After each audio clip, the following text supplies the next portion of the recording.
Welcome back to chemistry. Today we'll discuss about the new course from analytical chemistry point of view, that is separation science. In that we'll discuss about the paper chromatography.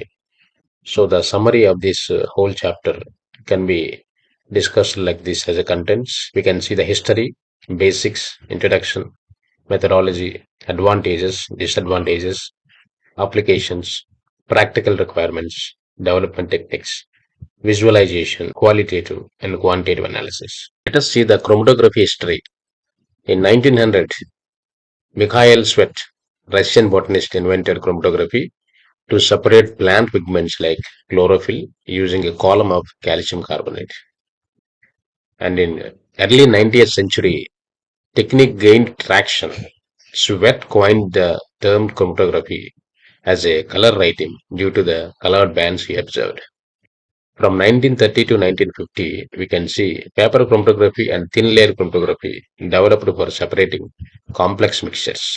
1950s to 1960s, gas chromatography (GC) emerged for volatile compounds, and from 1970, high performance liquid chromatography (HPLC) revolutionized separation science. And now coming to the basics of chromatography. Chromatography can be otherwise called as separation science. So here mainly separation takes place. Coming to the separation principle, components distribute between a stationary phase, maybe the solid or liquid, and a mobile phase, maybe liquid or gas, based on the affinity. Affinity is the main factor for the separation. Retention factor RF, a measure of how far a compound travels related to the solvent front. We'll consider the retention factor. Resolution. Resolution means when the two peaks are formed, that is the sample contains the two different components, we'll get the two peaks. Those two peaks are separated depending on the factors like column efficiency and selectivity. The critical secret lies in this resolution is even tiny changes in conditions like temperature, solvent, pH can mess with the results. That is why method validation is the key for this analysis. Columns are finicky. That means even tiny air bubbles or contaminants can ruin the separations. So column packing is very, very important in this chromatography. Peak shape matters. Always the shape of the peak is matters. Tailing, peak tailing or peak fronting are often signals that issues like column degradation or overload. Mobile phase is like a mode. Small tweaks in solvent composition or pH can drastically change the retention times. And detection is everything.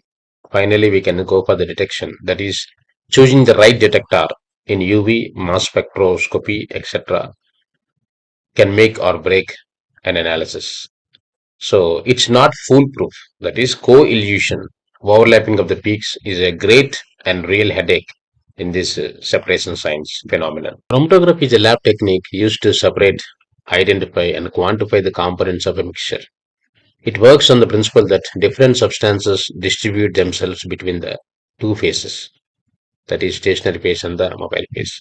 We can see the stationary phase may be in the case of paper, it can be paper or sometimes silica gel. And mobile phase, we can use the solvent, maybe of different types. We will see in the later classes. Components move at different rates based on their affinity for the stationary versus mobile phase. Methodology for the paper chromatography. It applies the sample as a spot on the filter paper, develop it in a solvent, that is the mobile phase, inside a chamber, letting the components migrate by means of capillary action. Separation based on differential partitioning between the stationary phase, that is paper, and mobile phase, that is solvent, that is applicable. Steps we can see now. Spot the sample on the paper and develop in solvent, maybe in ascending method or descending method. Dry and visualize by means of UV or staining methods. Development techniques involves ascending methods and descending methods. Ascending means solvent moves up by means of capillary action. Descending means solvent comes down because of gravity or circular in the form of radial development to separate the components. Visualization.